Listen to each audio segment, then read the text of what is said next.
আসসালামু আলাইকুম। আসলে একটা কথা না বললে নয়। দেশ, মাতৃত্ব, মাতৃভূমিকে ছেড়ে বাইরে যাওয়াটা অনেক কষ্ট।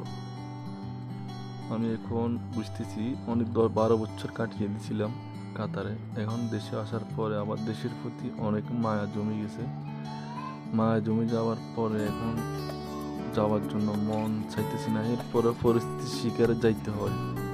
কারণ মা-বাপ পরিবারকে চালাইতে হলে আপনি মোটা অঙ্কের টাকার দরকার। টাকা না হইলে দুনিয়াতে কোনো দাম নাই, চলাটা অনেক কষ্টকর। এটাই বাস্তবতা। এখন সব কিছুকে ছেড়ে চলে যেতে হচ্ছে বাইরের দেশে। সবাই দোয়া করবেন, ইনশাল্লাহ আপনাদের দোয়ায় হয়তো কিছুদিনের ভিতরে, বেশি দিন নেই, চলে যাবো ইনশাল্লাহ সৌদি আরব। তো আপনাদের দোয়ায় সফলভাবে যাইতেছি ইনশাল্লাহ। মতলব কোনো জায়গায় আমি যেমন মেডিকেল টেডিকেল দিতে কোনো সমস্যা হয় নাই। সবাই দোয়া করবেন। আসসালামু আলাইকুম।